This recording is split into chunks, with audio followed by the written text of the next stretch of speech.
Okay. Oh, hold on. My microphone. Let me turn that on. All right, there we go. Let me just connect this to my shirt, and boom. Now everyone can hear me on all streams. Um, except this volume could be a little bit higher because it's not even getting up above the damn music. Okay, microphone, aux. We're changing you to like I don't know, fucking 7. How's that? How's 7? Yeah. Could go a little bit higher than that. All right. Let's change it to fucking 10. Yeah, 10, 10, 10, 10, 10. Okay. And yeah, just breaking into yellow now. That should be fine. Cool. What fell? Oh, my other microphone. That's fine. Okay. And we should be live on everything. Cool. All right. I'm just going to put you over here. And all right, let's pull you guys down. There we go. And get this up here. And boom. Cool. We are live streaming everywhere. I can see everybody's comments now. Woo! Okay, so today's a pretty big day because, well, for one, we haven't done this in a while, but for two, we're going to be breaking into stuff that part of the story was deleted. I don't know how, like 3 chapters were deleted. So I had to rewrite them, I don't know, decades later? I think we're decades later at this point. And the thing is, I didn't exactly remember what happened, so the only thing I could go off of was the badges that were missing and the general location of the characters. So most of this stuff is probably, aside from the gym battles, is stuff that was not in the original version. But the original version is completely gone forever, so not much we can do about that, is there?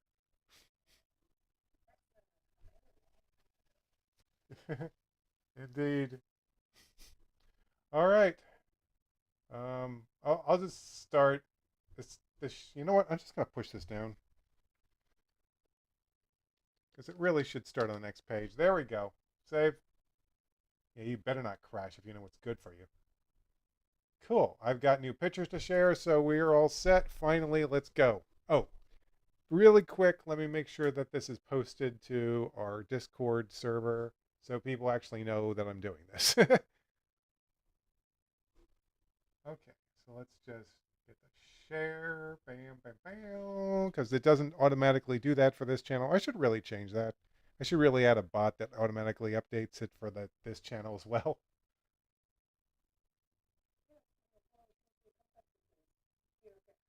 So long. Whoop. And I'll just leave a little message for everyone. No, no, no, no. We're not going into a voice channel. I'm already in a voice channel.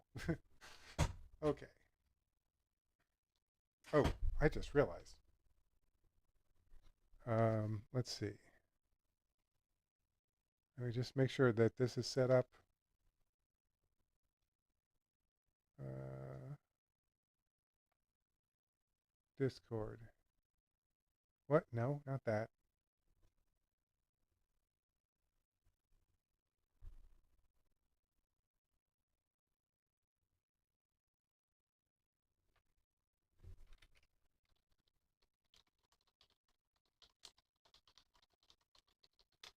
Oh, there we go. Got that done. Get back to the voice channel. Uh, Boom. Wait, general. Okay, Carrie, say something.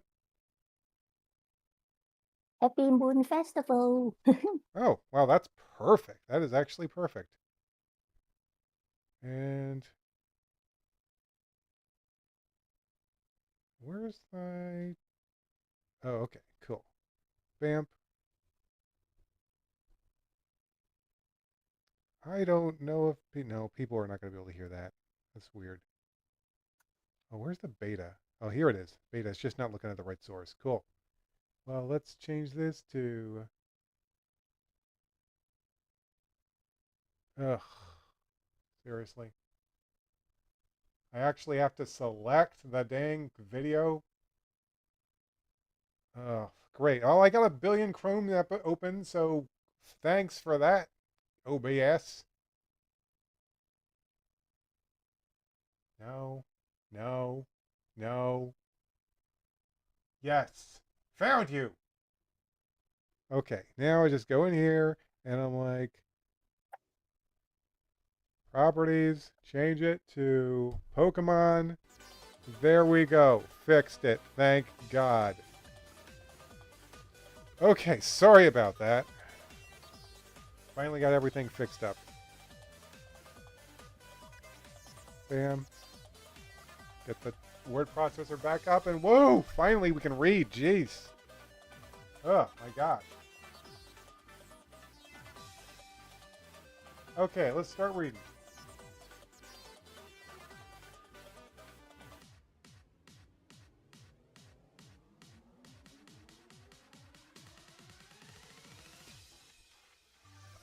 Okay, do you want to read for us? Yeah, I'll read first. Okay, here we go. Chapter 25, Vaults and Grounders. I'm not the biggest fan of this Pokemon Sword music, but whatever. I'll just leave it going. I Okay. mean, you can play the instrumental version of the He Can Walk in the background, so we can read about it. I What is can walk. They is it? can walk. Which hub world? Which hub world music is it or something? Let's see. I can't remember. It's a specific town in Pokemon Gold and Silver. Okay. Oh, anyway, I'm just going to start reading because it's taking long enough to get to this. Here we go. And I'll let you know once we cross over into the stuff that I just wrote. Wait, are you sharing the thingy? Oh, right. I got to share that with you. Okay. I always forget that. Look, Carrie, you can't see what I'm looking at. There we go. All right. Here we go. Chapter 25, Volts and Grounders. Sorry about that. Jeez. Okay. Just when the troop of friends, okay, I like that troop of friends, was going to move on, comma. Okay, I'm trying not to stop myself a billion times by correcting things, but that was driving me crazy. Polly noticed peculiar movements going on in her pack. Something was inside that she had not put in. Polly, is that thing haunted? Danny asked seriously. If it is, let's just leave it. Did one of your Pokemon get out of its ball? Talon questioned. I don't think so, Polly replied, pulling the zipper on the case that was acting strange. A Cubone skull popped out and looked about. Cubone! Polly said happily. You little stowaway. Cubone! The ground Pokemon jumped out and almost scratched Polly. What are you doing? She asked. Cubone! Cubone! I dislike the fact that I'm making Pokemon say their own names, but we'll just leave this for now. It answered, clawing the earth with its sharp toes. I think it means business, Susan stated in a serious voice. You have got to be kidding me, Danny remarked. A Cubone without a bone club? This will be easy. He reached for one of his Pokemon, but was stopped as Polly slapped his wrist. Damn! Polly's like, smack! Not this time, Danny, she declared. I'm going to capture this Cubone myself. Okay, Danny whined, rubbing his wrist. No need to get testy. Skiploom, it's time to battle. Hold on, I think I have to double check the pictures. Let's see here.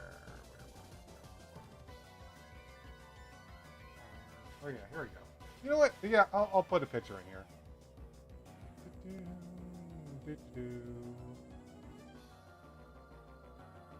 Yeah, let's just put it like there. Okay, picture and put it.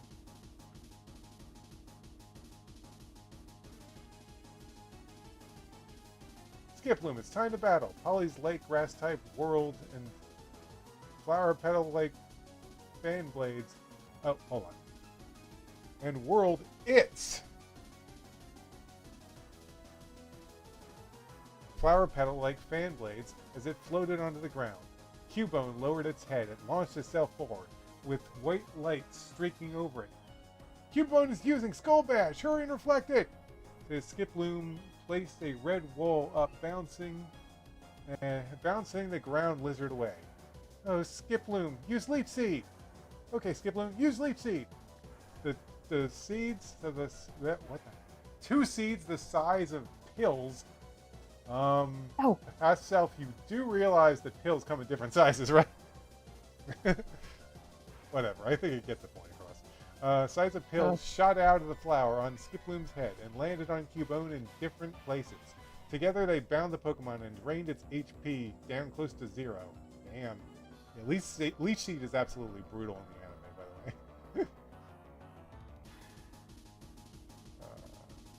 Did you see it? Let's see. Should I continue? Yeah, I can take over. Okay. Catch it now, Polly! Susan exclaimed. Polly lashed her arm out and rolled off a Pokeball. Oh, hold on. I accidentally did that. My bad. Go ahead. Which hit Cubone's skull and broke it down into a red light. Polly watched the ball toggle from side to side to with the button in the middle still lit. After a second or more, a loud click was heard, and the captured ball was transported away. Yeesh, Polly, why would you want a Cubone without his club? Danny asked. The Cubone helped Mom and I when we were still being held captive.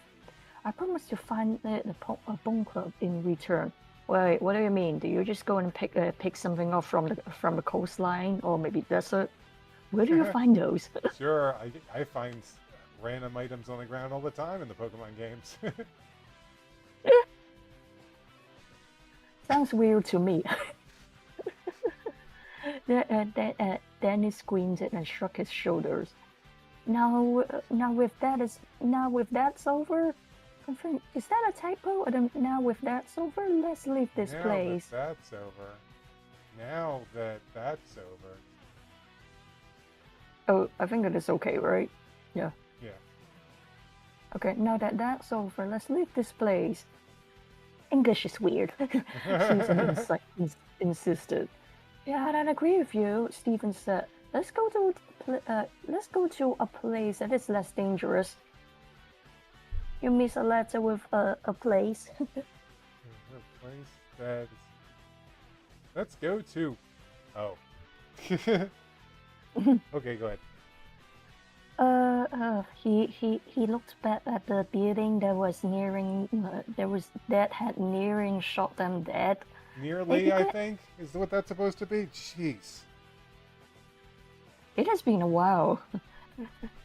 They begin traveling again and on a path that will take them to Digless Cave. Ryu and Team Rocket's tempering slowed my journey down a little, Dan informed. But I did get one of the strongest dark types. Even if Jack and I have it back to it, Jack and I battle again, it will come in handy. Please, Stephen remarked, do you really think that Jack's psychic will be helpless against a Tyranitar? Many trainers have been able to reach Jack in the past with dark Pokemon, but only 1 out of 50 were being able to take all his Pokemon down. 1 out of 50?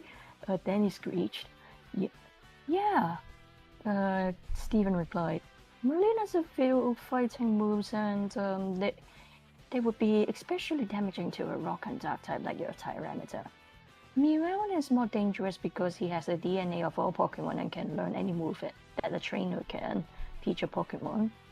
The only reason you don't notice this was because you didn't have Tyranitar, then have to fight Merlin, and then you just get lucky with Meowth. Jack knows you have a Tyranitar and he would be ready if you were going to fight him again. The odds are very good that we'll consider you both in the same... The odds are very good that will, considering you'll both be in the chat. Oh, the odds are very good that will happen, maybe. That will happen... considering you will be in the same championship 5 years from now. Wow! Jack is entering the IPMC. Then he jumped. Yeah, of course he is. Stephen replied in a fashion that made it sound like common sense. Why would Jack miss out at the chance to be declared the greatest Pokemon master in the world? You miss a fashion? in a fashion? No, Stephen replied in a fashion. No. Stephen replied in a fashion. You said in fashion. Oh, is that? Okay. He's greatest Pokemon master in the world, although I'm alarmed at this fact as you are. What if I'm the one who has to face him? Well, you should do fine. You beat me, and I beat Jack. Hey, that doesn't prove anything. Stephen argued. A trainer who loses to another one but beats a trainer who defeated the trainer would rarely mean anything. What if a trainer who lost only used water types against a trainer with electric types, and he went against a trainer who beat the other one using all ground Pokemon? Okay, I get you. Then he understood. All I can do is train and try to come up with a strategy somehow. The friends cut their way across a long field before reaching the start of the glass cave. We need to stay together to keep up our guard. Stephen stated, many trainers have spoken of super powerful Diglett in the trio in this place that attack trainers on site. Wait, they will just come at us and we can catch some. Then he smiled and chuckled quietly. Actually, that would be the worst thing we could do, Stephen corrected. There could be thousands of Pokemon living underground there, and attacking one could set them all off like time bombs. I think we should just get in and get out. Hey, whatever, I don't need a Diglett anyway, then he sighed. Dude, you changed very quickly. Yeah. Yeah, he changed his mind. It's like, hey, I should get a Diglett. We shouldn't do that. Okay.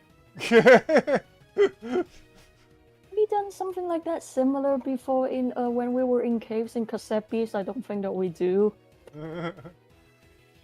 Well, the young adventurers were entering a dark Pokemon-constructed burrow. Dan and Cassie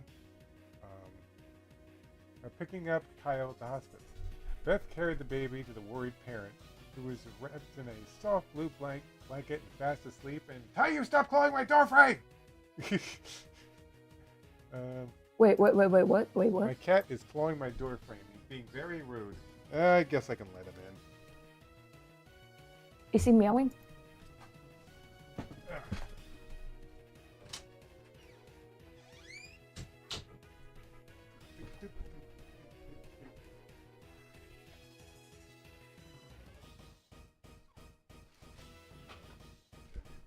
Okay, sorry about that. Cat difficulties. Anyway, Cat difficulties. Soft blanket and fast asleep. Oh, Beth, you did such a good. What happened to my? Oh, mouse is fine. Okay. Soft blanket and fast asleep. Oh, Beth, you did such a good job. He looks so at peace. Cassie complimented, rocking her child in her arms. He is now, but a few hours ago he was wailing like crazy. It was very strange. He kept crying Danny. Dan looked a little shocked, and on the trip home he pondered with the idea that Kyle was able to sense Danny's dangerous situation with Rill. At first he could not get it out of his head, but he soon let the thought slip away. Let's see. And there goes how you use the litter box anyway. Danny called on the Seaver to bring some light into the tunnel. The ground they walked on was dry and flat. Only rocks in the cave. Any rock in the cave was put on the side to produce a straight path. Boy, these moles do their job well, Susan remarked. But why would they make a road? Stephen's mouth curled to one side in disbelief. I heard that the Diglett that live here are hostile towards humans. They don't walk on land, so it makes sense. So it makes no sense. They probably did it by accident. Then E responded, I bet they were just clearing away rocks and it turned into a road. Talon's ears heard a faint sound coming from behind them. It sounded to him like someone was plowing the dirt beneath them. As the sound continued to get closer, a rhythmic chant was added that he couldn't distinguish. Guys, can you hear that? He asked, looking back and seeing nothing. How could we hear anything with those two blabbing? Susan questioned. Danny took offense to Susan's words while Stephen got a look of nervousness.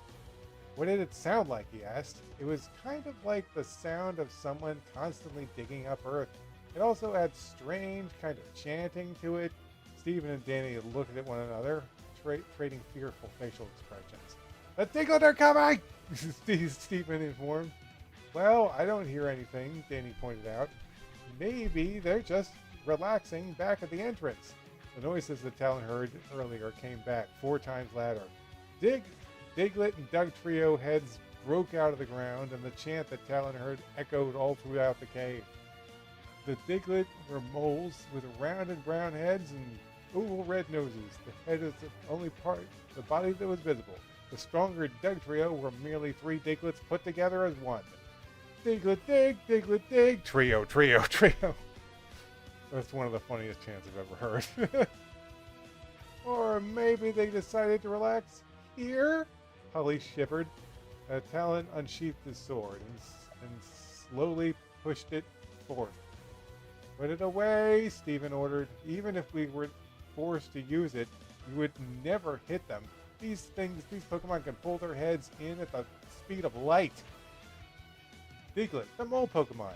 If Diglett digs through a field, it leaves the soil perfectly tilled and ideal for planting crops. Dugtrio, the evolved form of Diglett. Extremely powerful, they can dig through even the hardest ground to a depth of over 60 miles. More and more moles appeared, and more ground disappeared. There were so many that soon the entire floor of the tunnel looked like it was made of Diglett and Dugtrio. Don't look now, but these ground Pokemon are surrounding us! Susan pointed out the situation just as the Pokemon encircled them.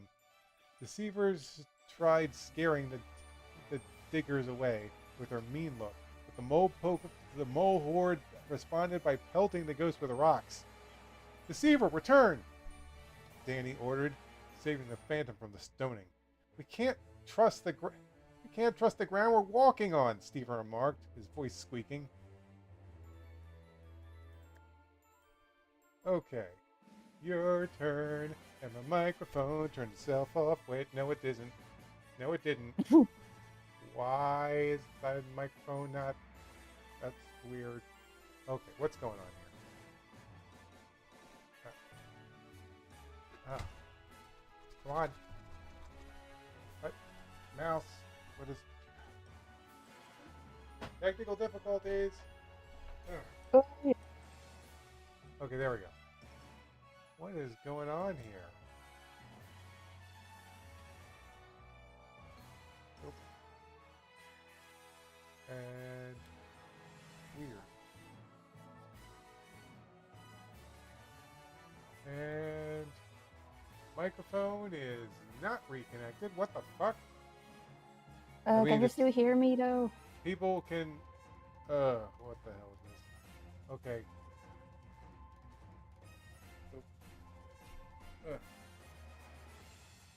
Okay, and what is going on?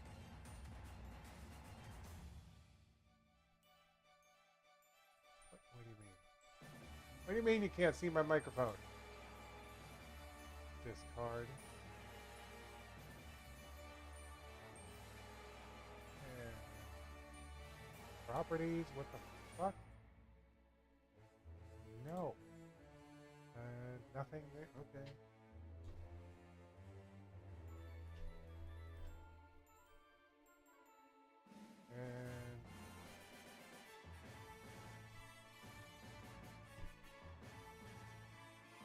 And still nothing. What the fuck? Can you hear me? Can you hear me? Yeah, I can hear you just fine. It's just I use 2 microphones, and I really shouldn't, but like This normally doesn't have a problem. I don't get what's going on here. It's like I have a streaming PC and I have my regular PC, and only this damn only one PC is getting a microphone right now. What the fuck? Tell you now is not the time to come on my lap. I'm busy. What the fuck is going on? Okay, fine. You know what? I'll try the other microphone, which is over here. Tell you what you... I'm gonna have to kick you out of my room. Tell you, don't do that. Damn it, tell you. Great. Kitty, don't do that. Microphone is not being picked up by OBS for no good reason. Woo.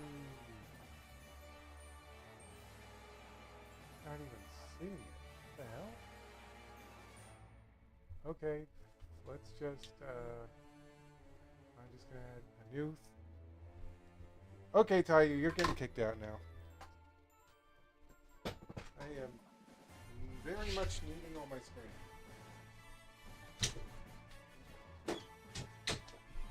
Okay. This is really annoying me now. Why is my microphone not working?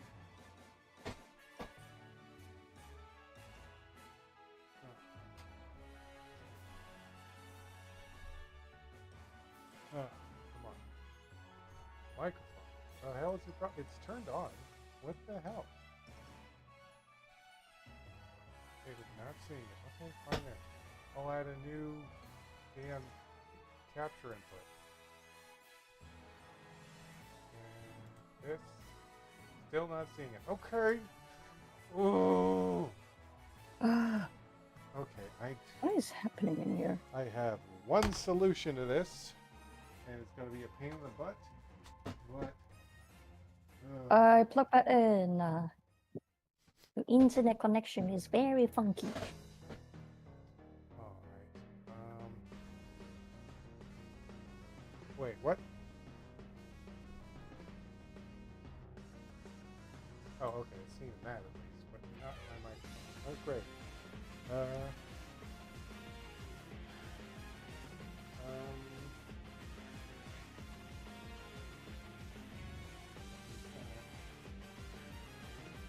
Alright, I'm gonna do the bullshit solution. I'll be right back.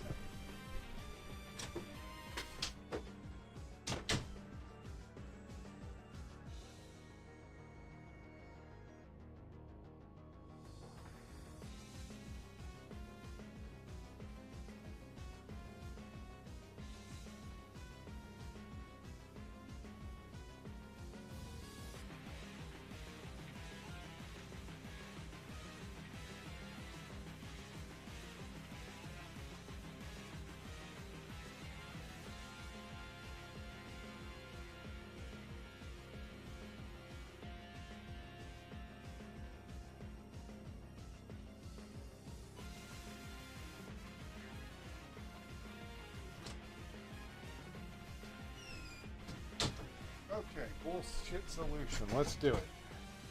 I stole a microphone from a different room.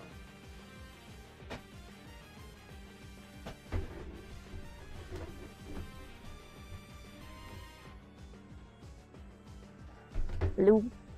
We're back. Alright, and plug this in. Front and back, that's fine. Alright, now we just go over here. And we're just like, oh god, instantly it works. Instantly it works because of, okay, we don't need this one anymore. And, cool. Yeah, I'm just gonna hide that one, I guess. Okay, cool, yeah, good.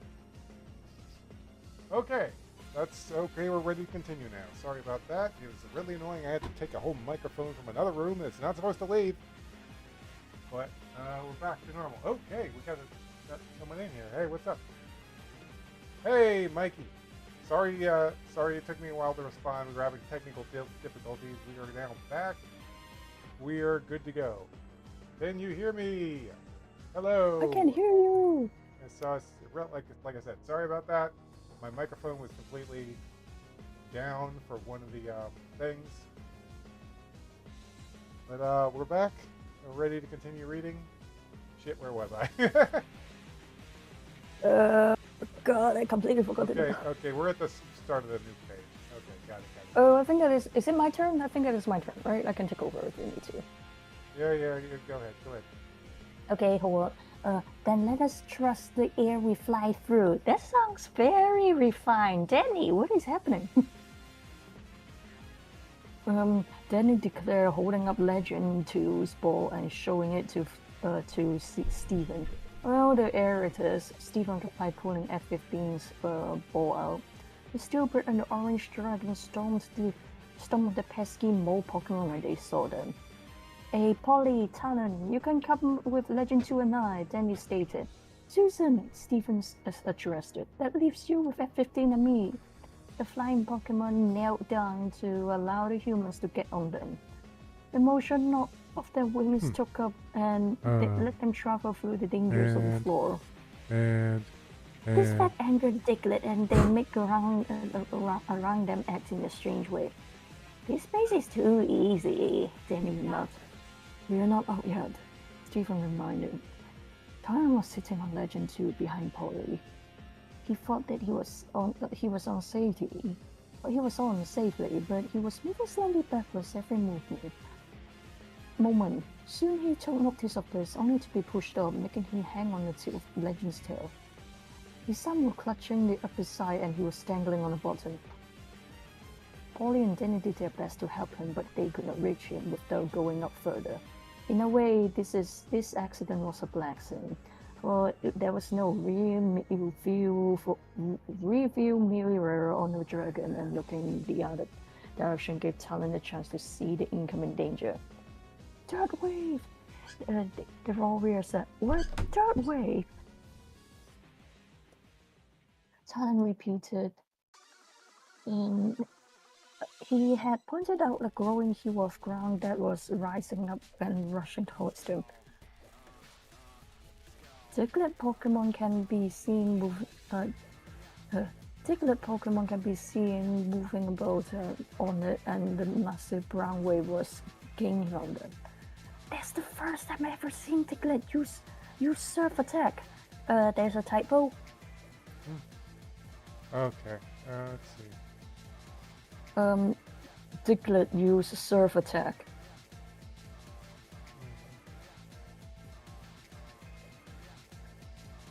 That's the first time I've ever seen Diglett use Surf Attack. There's a typo there. Oh yeah. Danny joked. We need to pump up the speed, and fast, Stephen exclaimed. Agility, the trainer shouted. Man, Talon has some really good grip strength. Okay, oh, hold on. Let me just add a picture here. Let's see. Add in a picture here.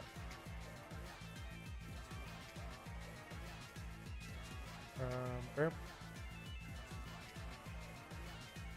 Yeah, here it is. Oh.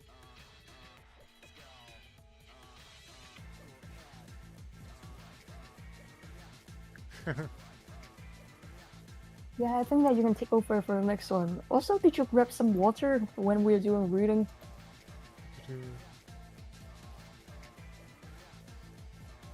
Oh. All right. Boop. All right, should I start reading?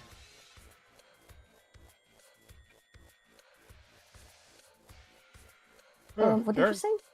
Oh. I'm here. I guess I'll start. Yep. Oh, when F-15 and Legend 2 went into hyperdrive, Talon found it even... hyperdrive. Yeah. Talon found it even more difficult to keep his grip. He finally gave in, let go, and... Mouse, what are you... Anyway, Mouse is back. Okay, cool. He finally gave in, let go of the tail just as a new thing appeared to help him stay on. Legend 2 held on to Danny's feet. Danny held Polly caught Talon's arm. They had formed living chain and wafted as the air passed around them. The speed they had been moving at was like that of a race car's. Now the tunnel's exit was in sight, but one last thing was about to plague our heroes. What was thought to have been only a large, moving dirt mound made by the Diglett and Doug trio was starting to emerge as a giant Doug trio. Oh, I guess the picture should have gone there. Oh well. Its deep voice exclaimed its name, Doug Trio. And the high volume of it made the trainers squint and cry out. The trio of Diglett was not going to let the intruders escape, and it sent a fissure to the side of the cavern. The winding crack swiftly sneaked around the tunnel and caused rocks and dirt to fall from above. The flying Pokemon maneuvered around to dodge them, but the falling objects began falling faster and more at a time. Doug Trio's a menace, Danny remarks, still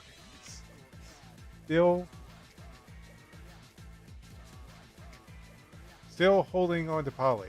Legend, pull us in and use Ultra Beam!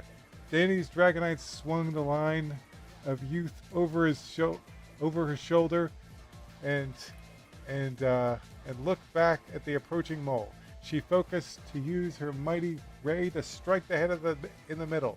After a brief pause, the ground Pokemon rocketed back where it came from. Everyone was watching this event by looking back, and they neglected to watch where they were heading. Sunlight had caught them off guard. They had escaped the tunnel. Small lines of dust and pebbles could be seen falling down at the exit. But this soon stopped. Man, that was crazy! Susan looked back.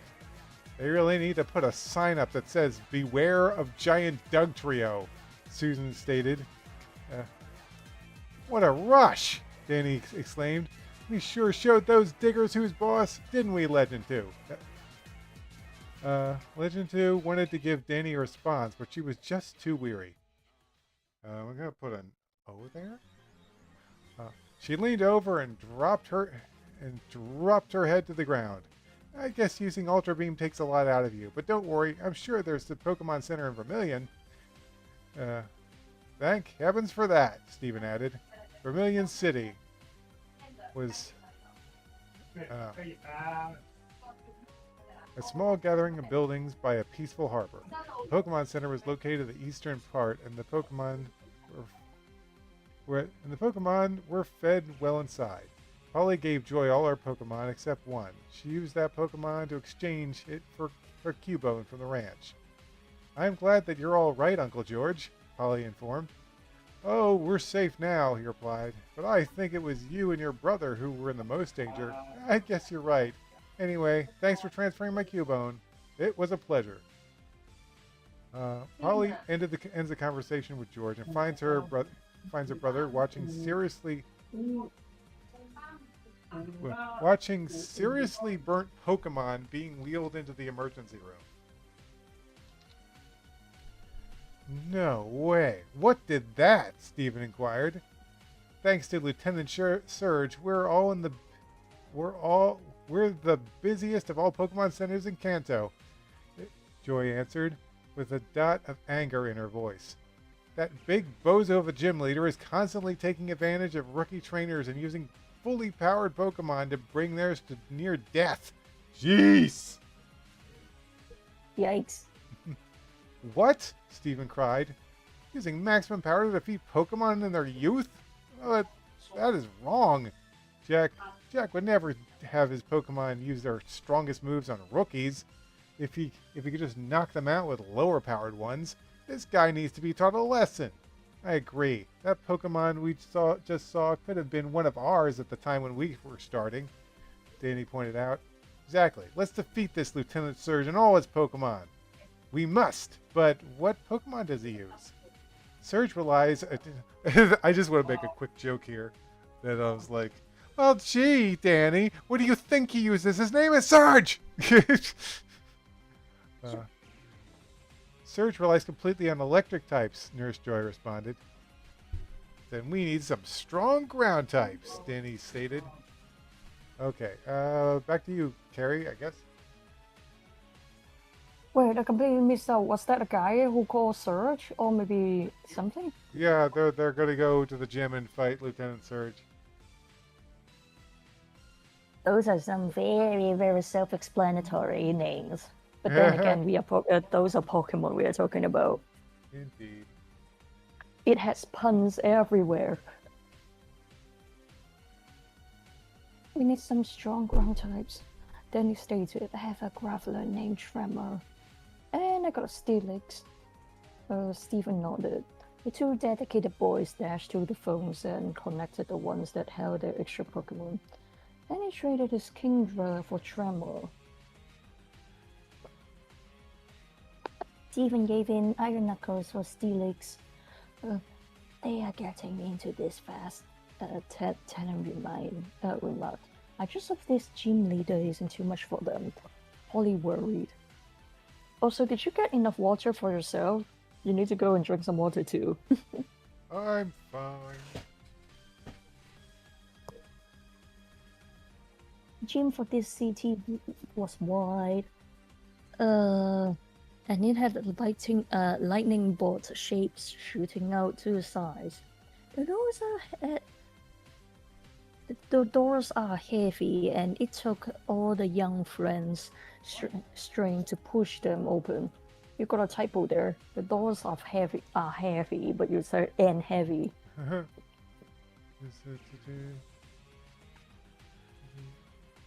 No, you got a typo in the doors are heavy. Yeah, I'm trying to find. I look away from the It's screen for 1 second, and I swear I lose my place. Oh, here it is. Inside was dark, and the street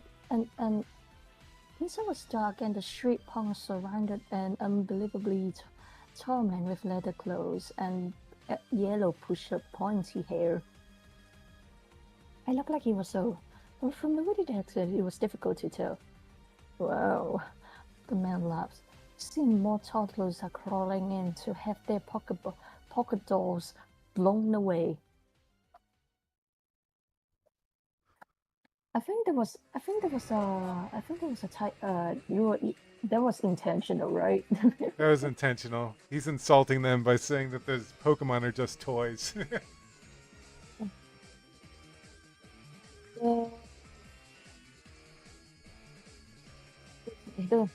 The street punks began talking, and Daniel overheard one of them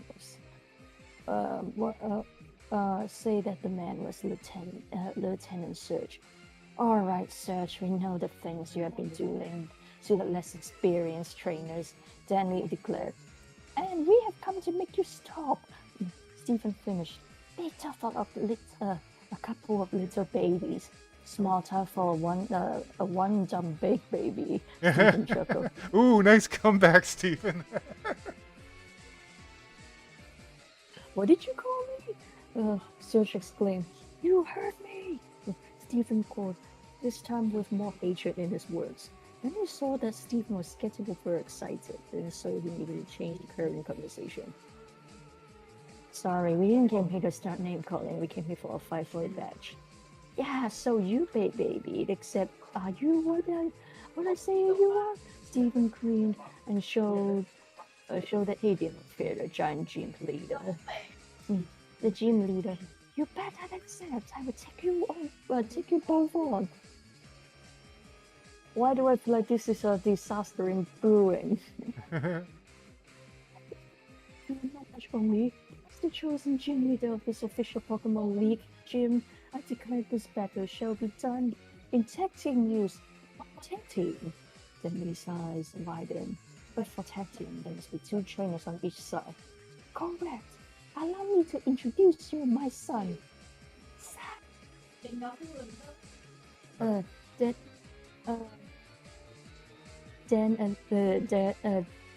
Dan and Stephen exclaimed, "Yes, my son, Rod, will be my partner." Rod came into light. He was as big as he was a big.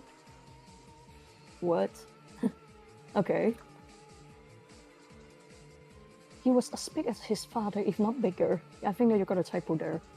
I apparently have not drawn this character correctly. What do you mean? Can I take a look? You can draw. You can redraw it if you want to. Let's start. Okay, so he's supposed to be as big as Surge, if not bigger. And this is how I drew him.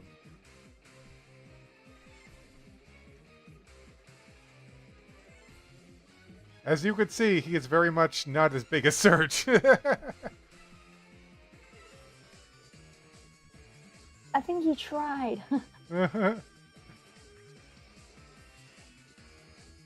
Okay. Let's see. Alright, let's start this, Rod declared in a deep tone. Wow, even more reason why he should be taller. Let's start this. The official referee had the trainers stand in the tradition old battle zones.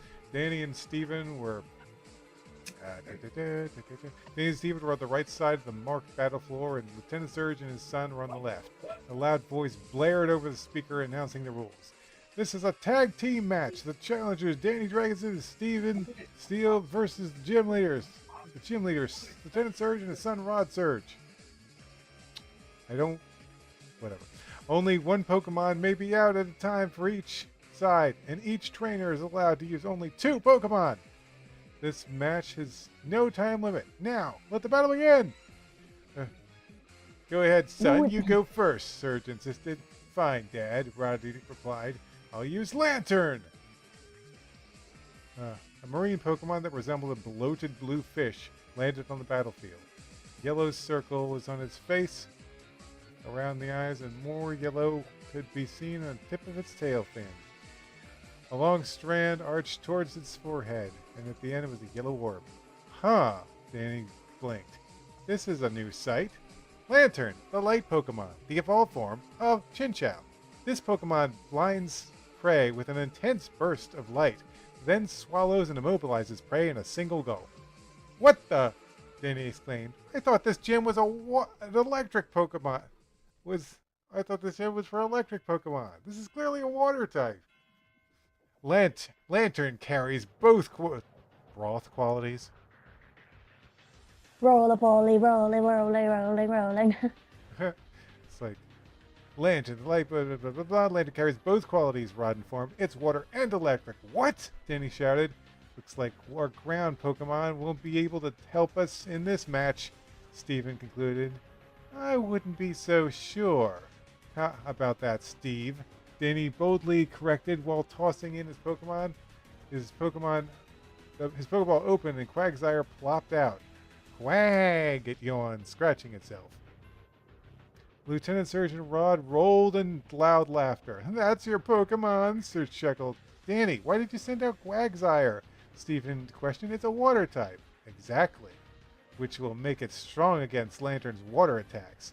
Not to mention, it knows some powerful ground attacks. But Lantern's electric attack will wipe it out. Not if my theory is proven to be correct, Danny said shyly. What theory? What are you talking about? This thing isn't even worth our time, Rod remarked. I believe you're right, son, so why don't you get rid of it? My pleasure. Lantern, use Rain Dance and then send that weak thing out of your sight with thunder.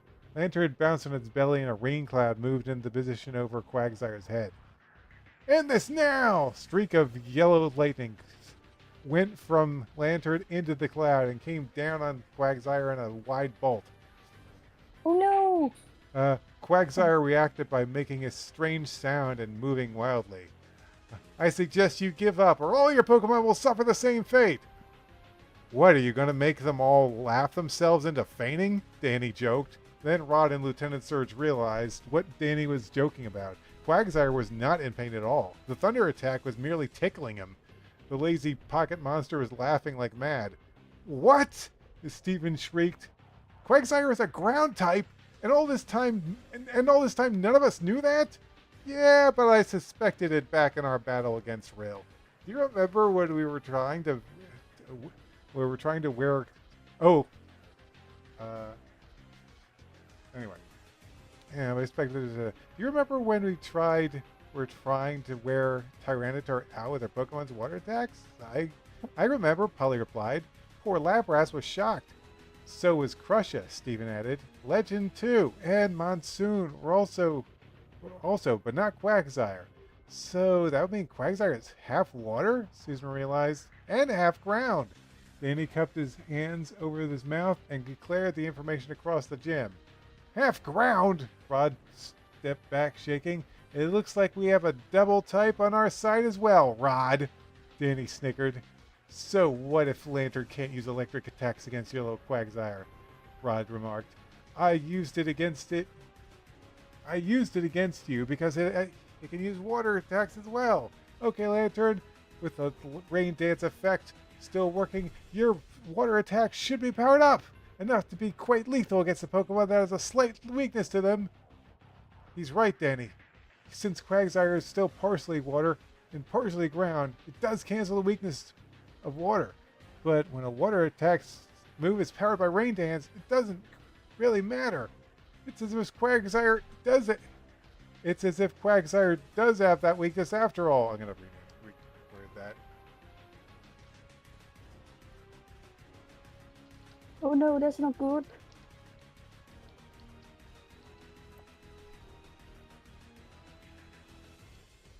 So what? Danny disregarded Steven's warning. Oh, and by the way, how powerful could you say a Lantern's most powerful water attack would be without Rain Dance compared to a Hydro Pump coming from Jack's Blastoise?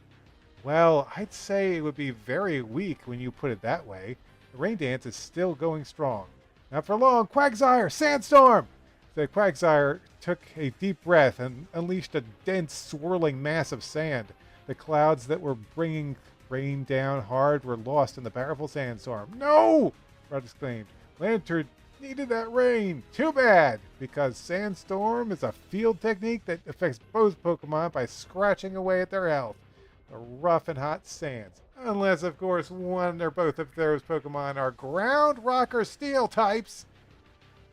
Which, unfortunately for you, will hurt Lantern and not affect Quagsire in a way. Man, if I were to edit this, I would really edit down the explanations. They are way too long. Anyway, back to you.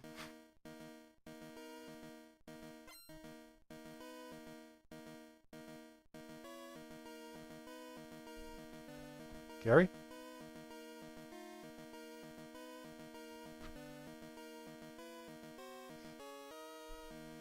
Gary? Gary?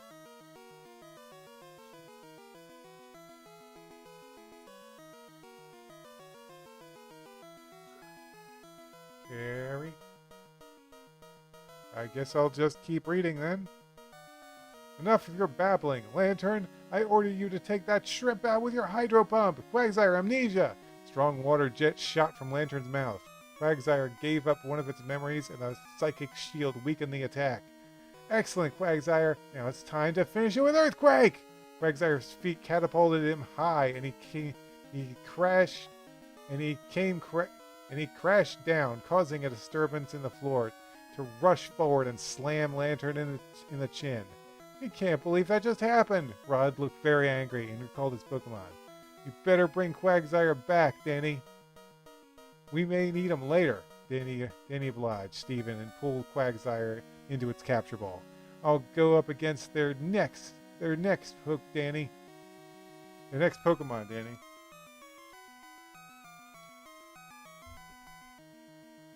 Danny nodded in approval. Okay, Surge sounded very excited. Since you're switching to your teammate, we'll do the same. Fine, Steven yawned.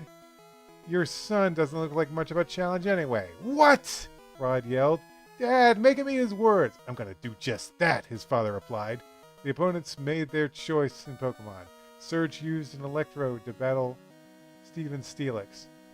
Alright, Electrode, double team it! This is ridiculous. Surge, there's no way your Electrode can put up a fight against Steelix. I know every last move it can learn. Electrode put after images around Steelix, and the illusion confounded the Metal Snake. No worries, Steelix. Focus your earthquake and make it and so it moves out equally in all directions. That way, it will hit for sure. Steelix thrusted its head into the ground and sent out a strong, violent vibration that spread out like ripples in a pond. Electrode, teleport into the air! Electrode was covered in light and then transported up high in the gym. The fake images were still out. Ha! Now you can't. Your attack can't hurt it. You're right, but this can. Steelix, whip your iron tail in a circle like a lasso! While, while Electrode was still coming to the ground, Steelix lashed its tail at Electrode and turned around, eliminating each one until it hit the true Pokemon. The unstable red and white sphere collided with a wall and self-destructed. The blast was impressive, but Steelix stood firm, and the attack didn't affect it at all. I think it's my turn, right?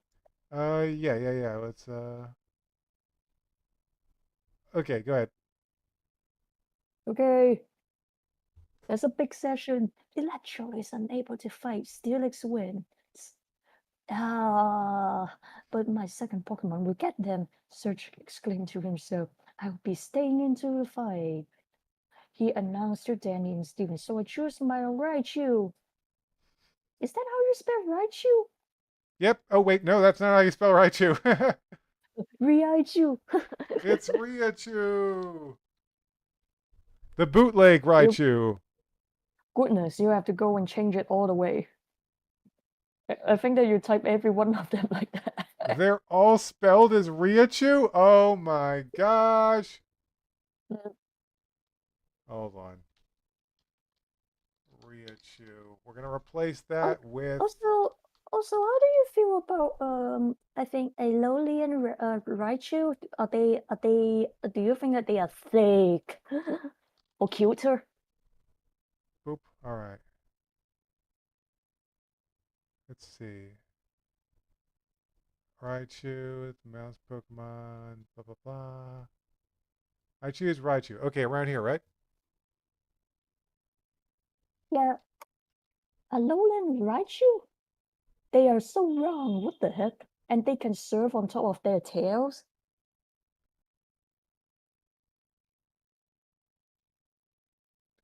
Oh, yeah, they can. Also, by the way, yesterday I went to a place and it has Pokemon cards and it also sell Pokemon postcards that has crossover with Van Gogh's paintings. I don't know how to feel about that. That's cool. Oh. It's a bit pricey. I think there were like 6 of them, but then the price of them are like $90. Jeez. They picked the sunflower, but they didn't pick it and pick a few of Van Gogh's portrait, but didn't pick anything else. It was by Van Gogh, and I'm like, well, maybe the one with the cross flying across the field, and then that's it. And I'm like, Huh. Okay, so where were we?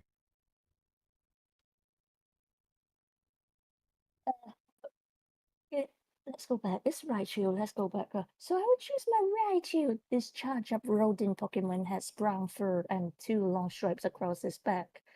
The tips of his feet and paws were dark brown, and the end of his ears deep in markings of the shape of a Y V. He had a long black tail with yellow lightning shade, with 2 big yellow cheeks. Raichu, the mouse Pokemon, the evil form of Pikachu. If the electric pulses in its cheeks become fully charged, both ears will stand straight up. Huge sparks sizzle from Raichu's cheeks and its ears lift up and making it look like Batman. Why would Wait, he send out a Raichu? wait, wait. Did it actually say making it look like?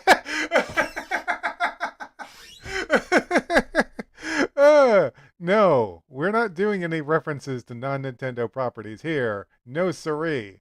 As far as it says, its ears lifted up, making it look like, I don't know, some not Batman thing.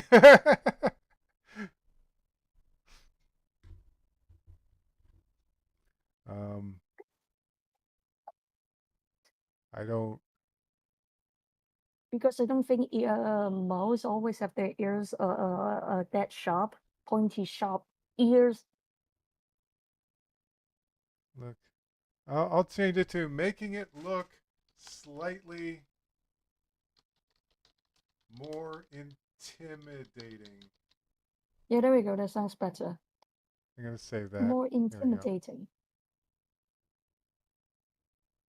What Okay. was that scent at the right shoe? Susan asked. He must think we're a couple of idiots who think that we can see through his plan, huh, Danny? Stephen chuckled. I think. Not really aware of what Stephen was talking about. A survey right you may have fooled your past opponents. Not us. That's right. Stephen's Pokemon re-enter his ball. Now Danny and I will show Quaxar is in our refuge. See, isn't isn't our Quaxar isn't our um isn't our only refuge from electric Pokemon with water attacks.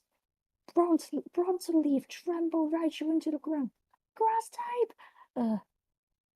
Surge exclaimed. Well, uh, well, we would hold up against Raichu's elemental attacks, but what can I do to inflict damage? Danny questioned. Quagsire aren't the only Pokemon that can learn Earthquake, you know, Stephen remarked, smiling. No way, that thing knows Earthquake, Dad. I think that you're gonna typo. No way that thing knows earthquake, Dad. You got no way, no way. Oh. Okay. Are you calling me a liar? Bronzeleaf showed him. The leaf dinosaur stood in on its back legs and fell forward, unleashing little vibration. A little vibration that could be barely noticed. What's earthquake? Susan frowned. Oh, that's right. Stephen wrote. Only uh, Meganium can learn earthquake. A bay leaf doesn't have the have the right way. Spectators fell onto their backs because of Stephen's mistake. That wedgie dinosaur is much too pathetic for my Raichu. Okay, toxic attack, Raichu. Can Raichu do that? Can they do You'd be that? surprised how many Pokemon can learn toxic.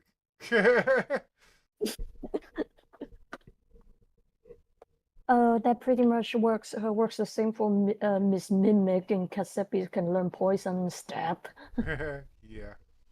The cheeks on Raichu's face expanded, and it opened its mouth like a poisonous liquid was spat in the direction of Bronzeleaf.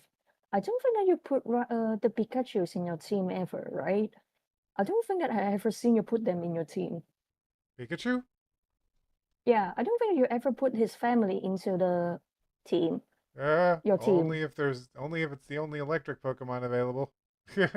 Oh yeah, there are like so many others that are better.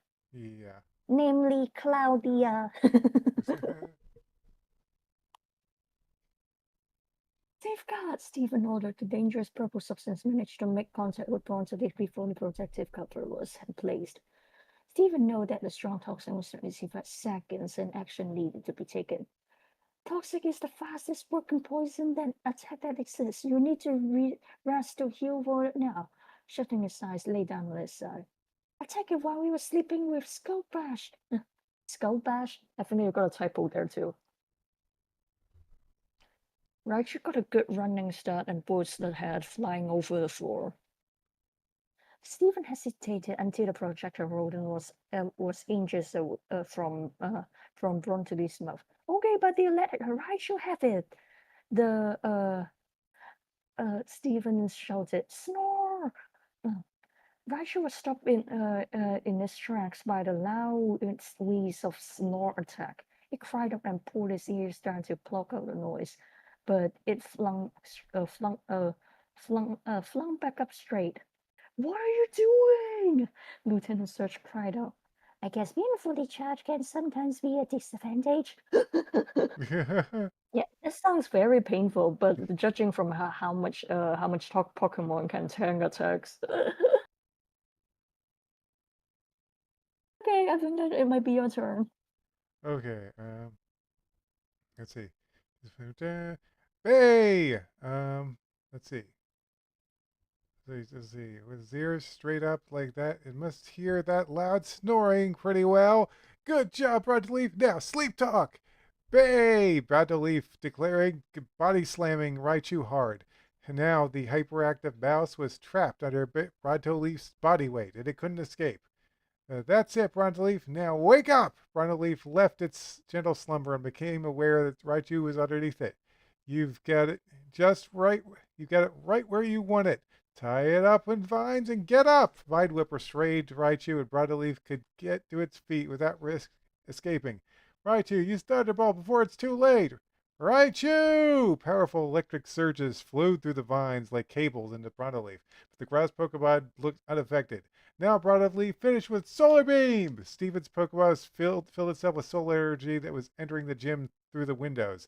Its opponents was held in place, and then when it used the energy to focus the beam, and it and it used the energy to focus a beam that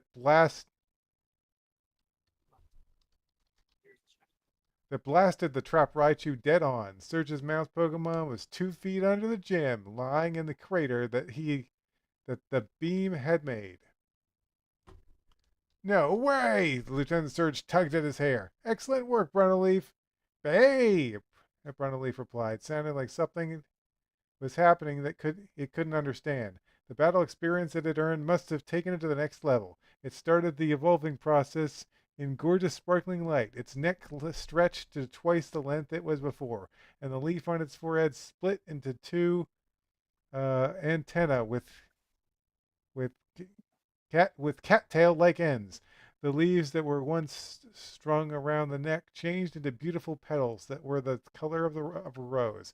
It was almost as tall as Surge was. Meganium, the herb Pokemon, the evolved form of Bayleaf. The breath of this Pokemon has the power to revive dead grass and plants. It can make them healthy again.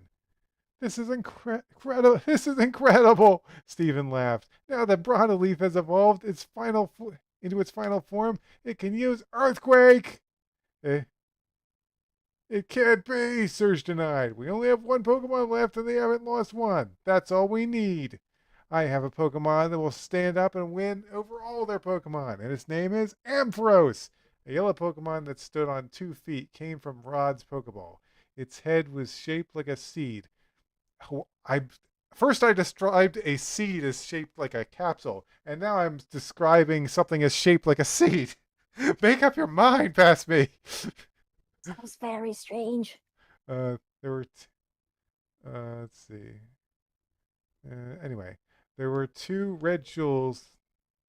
There were two red jewels that were attached to it. A small one on its forehead, and the other one was bigger on the other end of the tail. Black rings that went around its neck and tail. Its sharp ears had also had rings around them. Its stomach was white, and its hands looked more like small penguin flippers. Let's see. Ampharos, the light Pokemon, the evolved form of Flaffy. The bright light on its tail can be seen far away. It has been treasured since ancient times as a beacon. Oh, well, this beacon is about to be put out, Stephen declared. Brontoleaf, earthquake this. For real this time. Brontoleaf lunged forth and stomped the earth with its full weight, causing it to crack and boost forward. Ampharos, reflect! A clear bubble surrounded Ampharos and kept the ground attack from reaching it. I don't believe it, Stephen stuttered. No damage was inflicted whatsoever.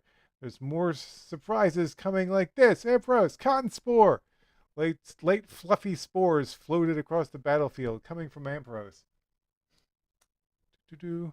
They clung on to Brontoleaf and slowed its muscle activity. It looked relaxed and sloth-like. Simple motions became harder to perform. Soon the safeguard that had protected Brontoleaf's status changes went down. This isn't good. Danny pointed out the obvious. Brontoleaf, get another safeguard up fast! His Pokemon tried to work quickly, but the spore made it look like it was moving in slow motion. Faster, Brontoleaf! Ampharos, toxic it! The safeguard was half complete when the poison touched Brontoleaf. Don't worry, Brontoleaf, the safeguard is up now, and you can cure yourself with rest. Not so fast. Oh, that's right. You aren't fast, are you? Ampharos, attract! Oh no! Danny exclaimed. Safeguard can't protect against attract. We can only hope that Ampharos and Brontoleaf aren't opposite genders. Ampharos Oh seduced no! Brontoleaf into coming closer to it, and the grass starter gave in. They are, groaned Stephen. The longer Brontoleaf played around with Ampharos, the worse it looked. Brontoleaf, Brontoleaf, rest, or the toxin is gonna get the best of you. I think the Pokemon has done its job. Ampharos, finish it off with Fire Punch. The electric Pokemon surprised everyone by putting its fist on, if you can call that a fist, on fire and uppercutting Brontoleaf. At last, there was a victory on the Surge side. Finally, we're making a comeback, son, Surge proclaimed. Oh, well. Brontoleaf, come back here, Steven sighed, watching his Pokemon exit the battle. Sorry to disappoint you guys, Danny declared to the father and son, but my Pokemon is going to end this battle right now. What makes you think it will do any better than his? Rada questioned. Because it is immune to all your strategies. Are dragons like that? Are dragons Pokemon like that all the time? I think. Dragon would be pretty effective against electric and water, but not ice. Let's, do you want to read? Yeah, sure, no problem. I can take over. I was just looking for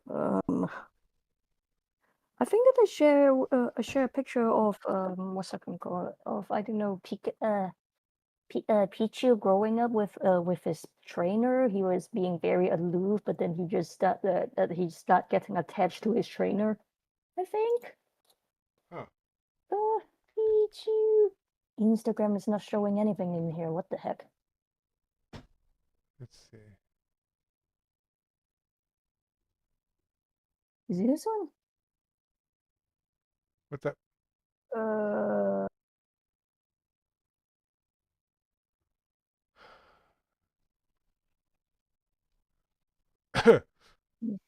mystery dungeon. You okay? Yeah, I'm okay. I'm just trying to look for a video that we I think that I showed it to you, but then I didn't. Oh, that stings.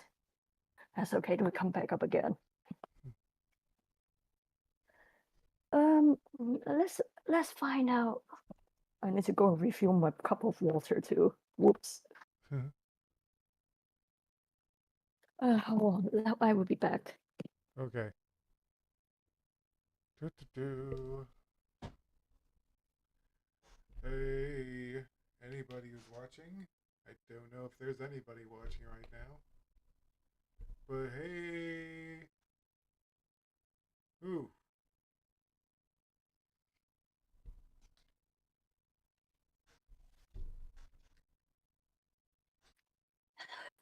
Let's find out. Danny looked down at the Pokeball he now held. Quagsire, you started this fight and you will finish it.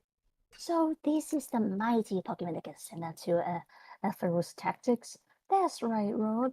She's small, but she can, but enough to take you out. She? Yeah, I wasn't sure about it at first, but then I find out at the Pokemon Center by um um. Everyone waited for Danny to finish, but his face would turn red. Well, I'd rather not say. Once again, those in the gym collapsed. But since all my Pokemon are male, if Brontelli was affected by the tract, that means Quagsire won't be. Danny finished because Ampharos is a female. So if one of my Pokemon moves has become useless, there are many more like the one she used on your friend's Pokemon. Cotton Spore. Danny, Quagsire is already super slow, reminds Stephen. If those balls touched her, she'll sunk. Hey, don't worry about it, I got cover. Okay, haste! A white cloud come out from Quagsire's mouth and cover the gym. The spores land on Quagsire's uh Quagsire's and Lord laugh. The army was too late to protect her from the cotton spores. I think that you got a typo there. Too late. Oh, this is. Yeah, got it. Oop. So, do you find it hard to move? Quagsire shook her head and showed Danny that it had no problem moving. Also, by the way, what do you have Quagsires in your team? What do you name them? Oh, hell yeah. I've got Quagsire. What do you name them? Because you got Clocksire and you name him Mudkick. Uh-huh. Well, I named my Galarian. Wait, no, not Galarian. Paldean, Quagsire. I named that one Mudcake. but I know I've that you named that one. What but about I the other ones? but I've never really had a nickname for the original Quagsire. Well, okay. All right, that missed attack was just in time. Yes, and it will stay with Quagsire until Danny calls her back until the battle ends. At Susan, Miss will keep any attack that lowers your Pokemon ability from affecting it. Son, you're running out of options. Searching from I can't see that. Rock grunted. Afros toxic that blue thing. They've got the poisonous venom then Afros spurious butter Quagsire feet. A second later, the safeguard Danny order was put up. I'm getting tired of being stopped at every turn. This is very much like what happened when the other team in Casepis use Avalanche or maybe in Fog. yeah. I warned you that Quagsire would be immune to your strategy, Danny taunted, wagging his tongue. Uh, Afro's Hyper Beam. Oh, he's getting desperate. Quagsire use Flash Shot on her and take on the ground. In an unexplainable way, Quagsire flashed the light at Aphros, blinding it. And then she tunneled under the gym. Aphros could not see, so she shot her hybrid beam where Quagsire once stood missing. Then a hole opened up the floor and Quagsire popped out from under Aphros, slamming her down. With another reflector. Hey, that thing is strong on long enough. Quagsire, Ice Wind. A chilling breeze slow Aphros' movements. Now that the reflect is up, you need to weaken Aphros' defense. Use Tail Whip! Aphros stood still while Quagsire continuously pummeled her with her tail. The reflect was weakened, and Danny saw the opportunity. Earthquake! Oh, team! The Rock's Pokemon broke free of the code and circled Quagsire with many multiple images. That won't work! Haze! A platform made the fake Aphros disappear. Yes, something for everything, didn't she? Talon remarked. That Pokemon is driving me nuts. I guess I'll put a picture in here. Yep. That's oddly enough, I don't think Ampharos ever tries an electric attack, so I don't know. Just pretend it's a different attack, I guess.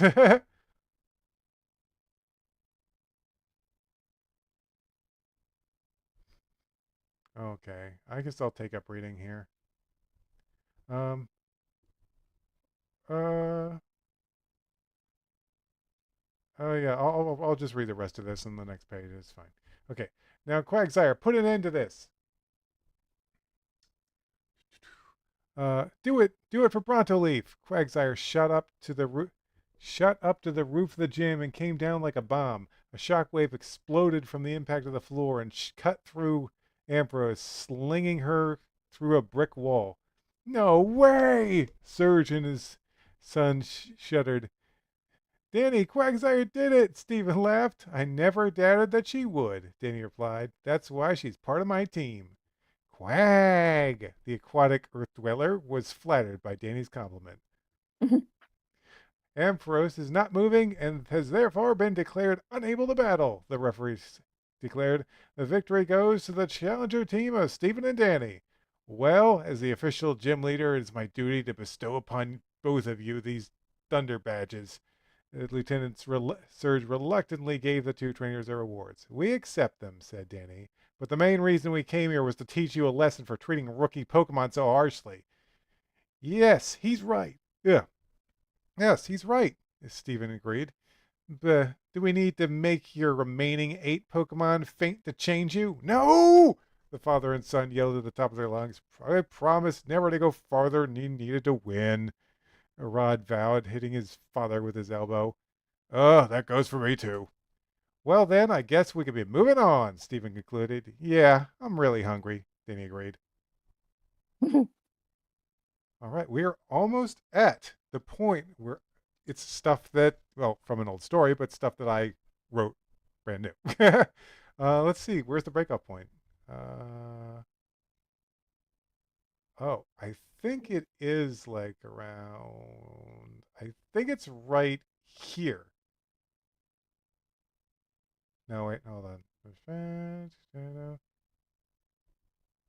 Oh, wait, no, that's old stuff. Hold on.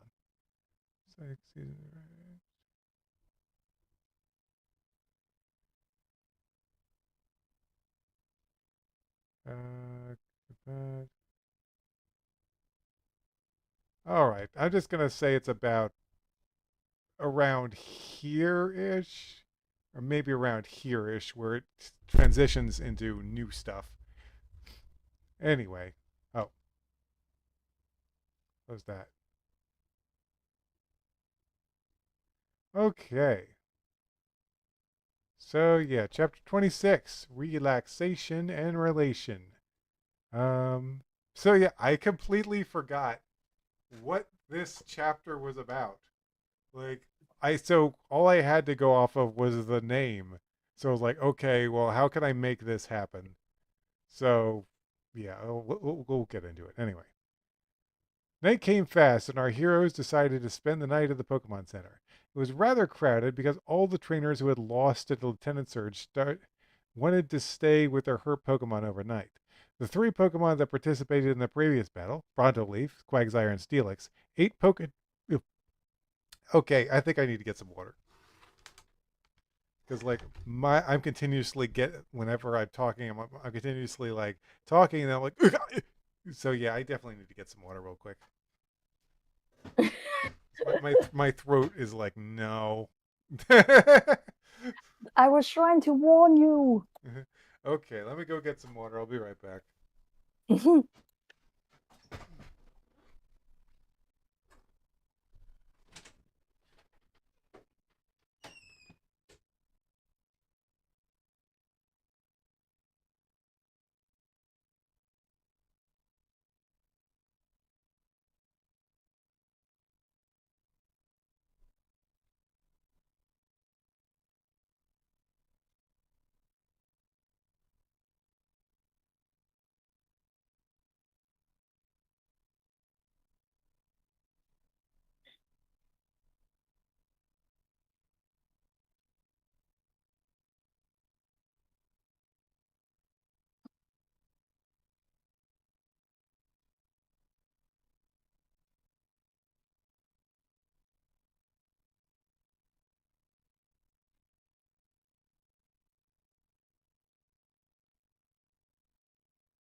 All right, I'm back. I'm back. I'm back. I'm It's back. okay. Ooh. Hmm. All right. Okay. All right. Now let's see. Where was I? Oh yeah, starting the new chapter. Do you want us to keep to wait for next week to finish maybe a chapter or something, or maybe we read half of these things so that we can wait for next week to finish it or something? Yeah, I guess half of it. Okay, Okay. let's go into it. I can take over. Oh, okay. Let me go back to this. Oh jeez. Night came fast, and our heroes decided to spend the night off at the Pokemon Center. It was rather crowded because all the trainers who had lost their lieutenants wanted to stay with their hurt Pokemon overnight. Wait, did we win? I was busy looking for the Pokemon shots, but then somehow missed up. Did we win? I don't think that we did. Did we win? Let's see. Do it. Two Brunt leaf Oh and yeah! Oh way. yeah! We won! Woohoo! There we go. Never doubted you, Quagsire. So yeah, Oh, it's and a righteous beatdown. Okay, let's do it. Let's do it.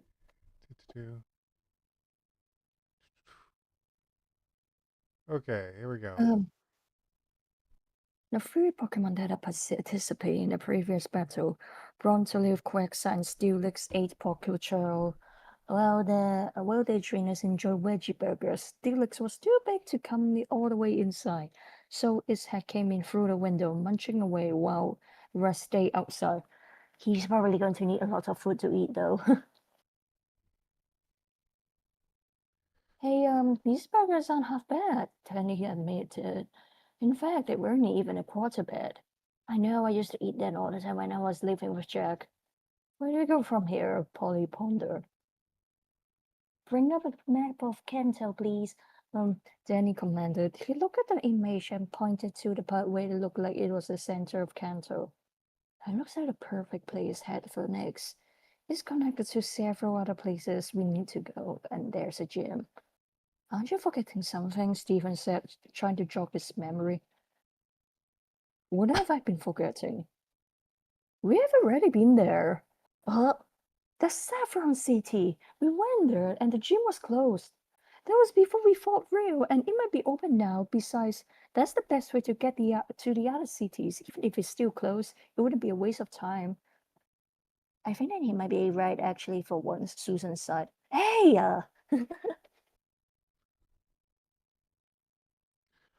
Uh, Unfortunately, I think Susan's right about Danny, Polly agreed. Don't make me say hey twice, Danny complained, crossing his arms in mocking indignation. Okay, I think this is actually it. I think this is the point at which it transitions into the new stuff that I wrote to replace the stuff that got deleted. Okay, here we go. The group chuckled, their banter echoing in the crowded Pokemon Center. Outside, Steelix continued to munch on Pokechow, its massive body coiled comfortably around the building. All right, so Saffron City it is, then. It is, then, Polly said, a hint of determination in her voice. But if we get there and the gym is closed, we need a backup plan. I'll look into nearby routes tonight, Stephen suggested, pulling out his notebook.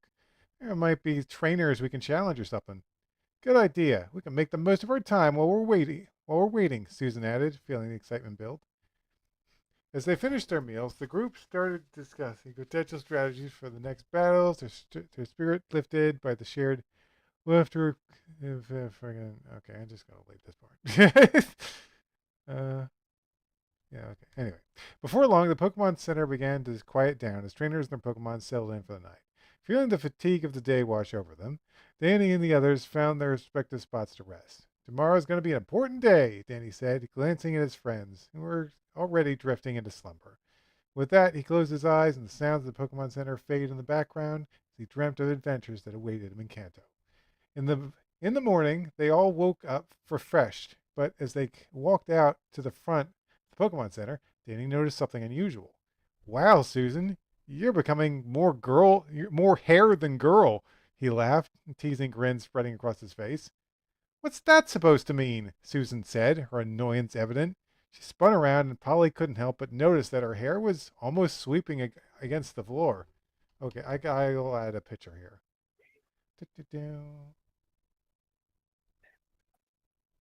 Boop.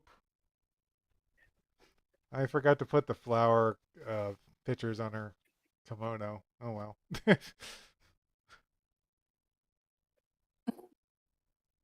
uh, Not to agree with him, but your hair is getting rather long, Seuss.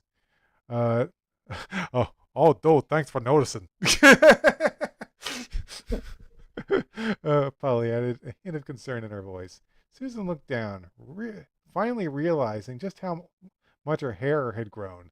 Oh, well, I guess I'm just so used to my sisters cutting it for me, she replied, feeling a little embarrassed. But Polly gave her a look of understanding and gently placed her hand on Susan's shoulder. How about we find a salon in Saffron City? She suggested, her tone warm and encouraging. What? You want to waste time on something like that? Danny protested, crossing his arms with a frown. But I have a badge to get to, he complained, impatience evident. Polly shot her brother an intense glare, clearly unfazed by his objection. It won't take long, Danny. Plus, it's important for Susan to feel confident in how she looks. Susan looked happy to hear Polly's kind words. Stephen and Talon chuckled at the siblings' antics, enjoying the little squabble. Honestly, I think a fresh look could do you some good, Susan. Stephen chimed in, trying to lighten the mood. Uh, See, even Stephen agrees, Polly said, her eyes sparkling with mischief. Fine, whatever. Let's just get a move on, Danny insisted, his impatience bubbling out of the surface. With that, the group enjoyed Yeah. You have no idea that was what happened when I was with my sister, and then I saw her hair being super long, and I was like, why? She was doing what? Her hair was actually longer than mine, almost like it's like over her shoulders. Wow. And she was like, "Why is it so hot?" And I'm like, "Why didn't you just cut it?" I was like, "I don't want to." Funny. And you know me, I have short hair, and so I don't have that kind of problem. Oh yeah. That's true. So yeah, which is why I never understand why people sometimes they want to keep long hair if they are so hard to My maintain. And I'm like, ugh. my hair doesn't grow downward. It grows outward. But I don't have that kind of problem too. I don't think it is too hot during the summer, right? Maybe. Uh, Uh, let's yeah. see. I think that I can take over. Okay. With that, the group enjoyed a nice feeling breakfast in the center, the aroma of smell wafting through the air. I don't see what big deal is. I don't see what the big deal is. It's just hair. Danny's shoving food into his face, but as he spoke, some of us will try with our appearance, Danny. We can't just walk around looking like you. Polly retorted, crossing her arms defiantly. Danny shot his sister a look of annoyance, but kept his focus on the food, determined to finish his meal. He really doesn't get girls at all, does he? Stephen sneakers shaking his head. I think they're just thinking about Pokemon all the time. Talon replied with a grin. That's like calling the kettle black. You're into salts or something. Yeah. Hey, I can think about more than just Pokemon, Danny protested, finding a look up from his plate, a piece of food hanging comically from his mouth. Yeah, sure, buddy. How about you how to eat your weight in veggie burgers? Polly teased, earning a laugh from Stephen and Talon. Wait. It, he's eating veggie burgers? Seriously? Is he a vegan? I think I don't think I explained at all. Maybe the Pokemon Center just had it. They what? Maybe the Pokemon Center just had them. Okay. Listen, oh, I get it. That Danny said, rolling his eyes, unable to hide a smile. Let's just finish up and head to Saffron. We can, we can have a gym. We have a gym to challenge. After they wrap up their breakfast, the group make their way outside, ready to tackle the day ahead. As they walk along Route 6, Danny heads head down to the route, scanning the area as if expecting a legendary Pokemon to pop up from behind a bush any moment. Susan held some of her hair up, trying to keep it from dragging onto the ground. That's some very long hair. How long has it been? Have they been traveling like that she neglected her hair? Yeah. I didn't mean for it to get this long. I think that I've been too distracted with our adventures, she said, a hint of frustration in her voice. Don't worry about it, Polly said, comforting her friend with a reassuring smile. Suddenly, a snowball and ambled across the road, his eyes half closed and a slow yawn escaped his mouth. Then he instantly yawned back, mirroring the Pokemon's lethargy. Need your nap? I think, yeah, you can take it. Stephen joked, a grin spreading across his face. Ugh, shut up. Man, this route is boring. No trainers to battle or anything. Then he droned on, kicking a small rock in frustration. Thankfully, they weren't on the route for long. Soon they returned to the bustling city streets of Saffron City, the energy of the city lifting their spirits.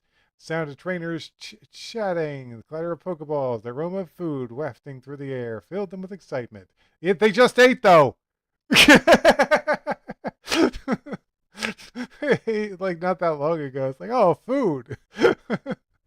Anyway, Since they had been there before, the group found the gym right away. Walking inside, they were greeted by a strange sight. There were people scattered throughout the room, intently focused on various activities. Several of them were trying to bend spoons with their minds, their expressions serious and concentrated. A friendly looking lad approached them. Are you here for the gym challenge? He asked, smile on his face. Yep, I sure am. I just have 4 badges to go to take on the Elite Four, Danny boasted, puffing out his chest with pride. Well, sorry, but the gym leader won't be back for a couple hours, the boy responded, his tone apologetic. What? Again. Not again! Danny exclaimed, his frustration evident. Oh, perfect, Polly said. Oh, perfect! Polly said happily, her eyes lighting up. What do you mean perfect? Danny replied, feelings creeping in his voice. Well, it's time for Susan and me to get her hair done, she answered, looking excited. Fine, but what are we supposed to do? Danny shouted, exasperated. We could go with them, Stephen suggested, trying to offer a solution. Uh, no way. I'm not watching girls get their hair cut. That's just boring. Danny shook his head vigorously. Well, why don't you go visit Grandpa? We haven't seen him since we escaped Rio, Polly suggests, looking eager to leave. I bet he'll be happy to see you. Polly suggested, a friendly smile on her face. Come on, Sus. Polly took Susan's hand and they ran towards the salon, leaving Danny and Stephen standing there. Hey, wait! Danny protested, but it was too late. They had already disappeared into the crowd. Looks like it's just us now, Stephen said, chuckling at Danny's frustration. You guys want to go meet the president of Silco? Whoa! Really? Wow, sounds like an important person. Are we allowed? Talon inquired, his eyes wide with curiosity. Why not? He's my grandpa. Danny replied as if it was a big deal. Meanwhile, the girls were running down the streets of Saffron. Why are you in such a hurry? Susan exclaimed as she was being dragged along. She stopped and let go of Susan's hand. Oh, I'm not sure. I got excited because it has been a while since I had girl time. She smiled.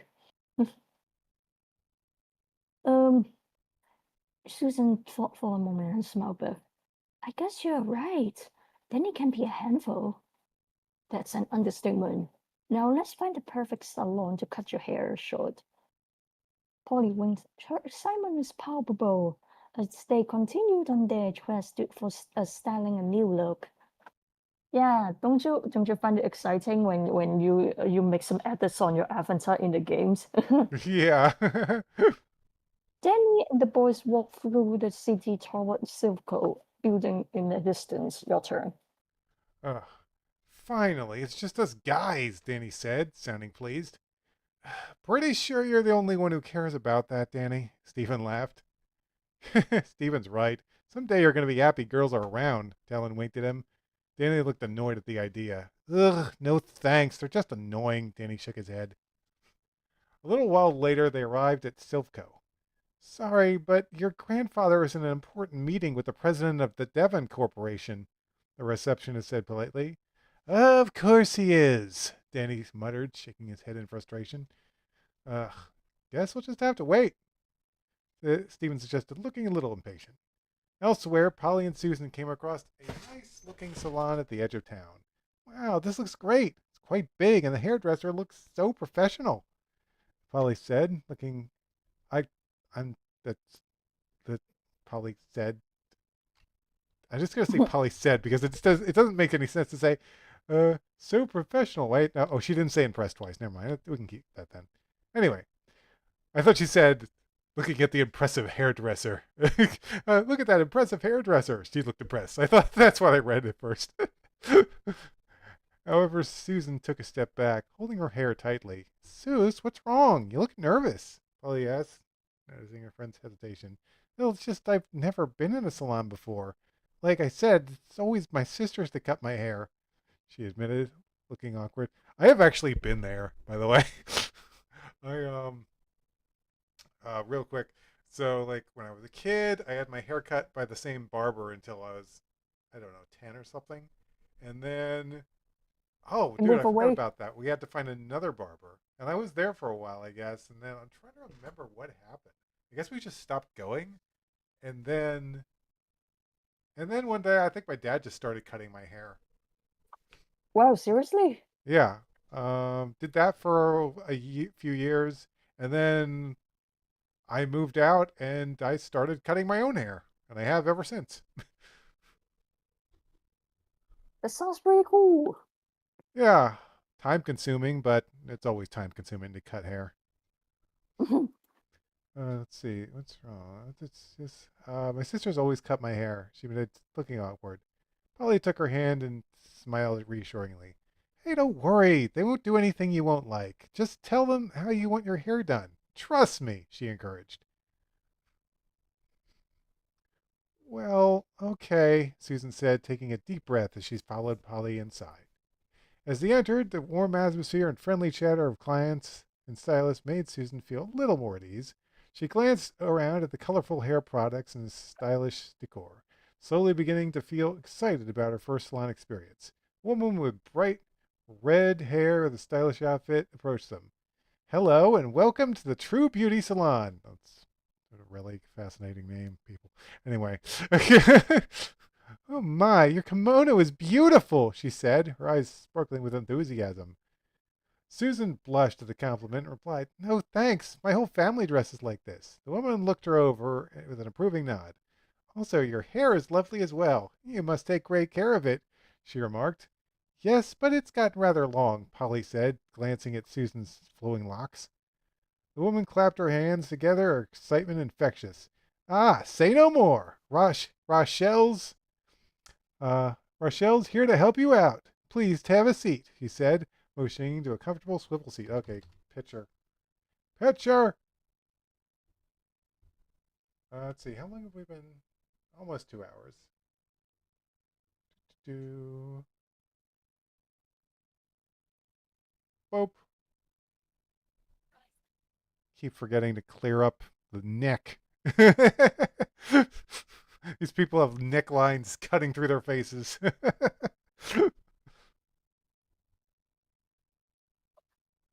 Who is this? That's Rochelle, my original character. Well, I mean, they're just about all original characters.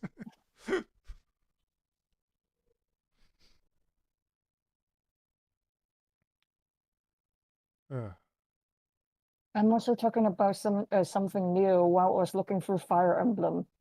huh. Sorry. Let's see. Something new, something borrowed, something new. It's almost Halloween again. That's why we are getting quite a lot of things. Susan still looked nervous, but did as she was asked, settling into the chair. Polly took a seat off to the side to watch, her eyes filled with encouragement. As Rochelle began to assess Susan's hair, she spoke with a warm smile. So, what are you thinking today? Trim, new style, something fun? Susan took oh my gosh, that's funny. That I had her say that. That's like kind of exactly what they would say at a Pokemon game at a stylist place. Like so Wait, often. do they not have stylists in the early games? No, I mean not in the early games, but they added them. Like I think it started in X and Y, Okay. but I think you could just kind of see what hair you want now. But when it started, you couldn't, and you just had to be like, "What do you want? Do you want it to be like short hair, long hair, bangs, no bangs, moving to the sides?" You were saying the way that you write it reminds you how the game looks like. Yeah. Okay. Yeah. Basically, the game didn't exactly show you what the hair would look like, so you just kind of had to roll with it.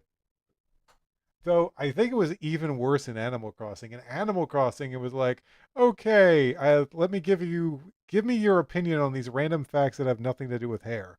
I'm like, what the heck are you talking about? Mhm. That will determine what hair you get. The heck are you talking about? Be I very annoying. I think in the new one you can kind of change your hair whenever you want. You don't have to go to like a hairdresser or anything. So that's pretty convenient. Anyway, getting back to the story. Just thinking today, a new style or something? Susan took a deep breath, feeling both anxious and excited. Danny and his friends were sitting in the lobby of Silphco. Danny looked like he was any Danny looked like any second he'd explode with his boundless energy, bouncing slightly in his seat. Wow, Danny, judging by your little house, I wasn't expecting your mom to be related to someone like the Selfco president, Talon said, crossing his arms and raising an eyebrow. Yeah, I don't know. My mom really likes it, Danny replied, hint of pride in his voice as he leaned forward. I told her once I wanted a bigger room, and she shut that down. But yeah, now that you mention it, we could totally afford it. He grinned, his eyes wide with realization. Yes, sir. Your grandson. Yes, sir. Your grandson and his friends are here, said the receptionist, giving them a polite smile. Okay, sir. Hey, you're free to go up now, she said, calling. I think we'll just get to the next picture and then we'll just call it a day. um, calling over to Danny with a friendly nod. Finally! Danny exclaimed, hopping off the bench with a bounce that nearly sent him into the air. They He is rode the very el- energetic. He really is. They rode the elevator up to the top floor, Danny fidgeting with excitement as he tapped his foot rapidly against the floor. They met different people as they hopped on and off, each one giving Danny a curious glance as he as he practically radiated energy. As they reached the top and the doors opened, they saw the president of Silphco talking to another man who had spiky white hair and was wearing a purple suit. DJ, thank you for stopping by, the Silphco president said, clapping Danny on the Well, shoulder with a warm smile. Danny grumbled at his old nickname, but smiled back at his grandfather, trying to suppress a shy grin. Oh wow, you're not in jogging. Bleh, sorry. Oh wow, you're not in jogging clothes this time, Danny said bluntly, his arms crossed and a teasing smirk on his face. DJ, don't embarrass me in front of business partners. The president panicked, his cheeks flushing slightly as he adjusted his tie. The man in the purple suit chuckled softly, his arms crossed. No worries. It's good to see the family dynamic, he said, his voice smooth and confident. Anyway, this is Joseph Stone, president of the Devon Corps uh, in Hoenn, the, the Silphco president introduced, gesturing towards the man. Pleased to meet you, Danny, Joseph said, extending a hand with an easy smile. Danny shook his hand firmly, his enthusiasm bubbling over. You too! My mom was talking about Devon Corps. You guys make some amazing tech. Thanks. We do our best, Joseph replied, his eyes gleaming with pride. And with that, I think we'll call it a day. Let me just add one more picture. Okay. Where is it? Where is it? Here it is. Okay, here's the last picture of the day. Danny meeting Joseph Stone. And of course, his grandfather, the Silphco president, is here, who, by the way, has never had a name. In every media that this man ever appears in, he's always just called the Silphco president if they call him anything at all. So you can imagine it's kind of annoying because I have to keep calling him the Silphco president and grandfather all the time. You're going to have to think of a name while during the break then, I suppose. All right. Okay, that'll do it for today. Whew. Oh, give me some water. Both of us are like, why didn't we grab 2 cups of water for this? Oh, I also think it has to do with the fact that I've got a slight, I'm not going to call it cold, but a slight, maybe start of a cold. Like my throat feels a little more coarse than usual. Oh, do you want to go head in for the night? We Oh, can we heck can no. We're watch going to watch those. some shows. um, but that's for us. Okay, live stream. Thanks for watching. If anyone's still out there, we'll see you next time for more Pokemon. I've got to write the last missing chapter. Still got to do that. Okay. Okay, see you next time. That's amazing.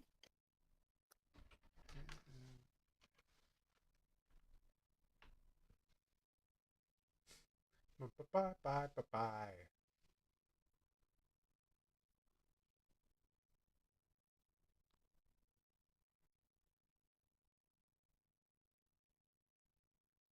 And stop streaming.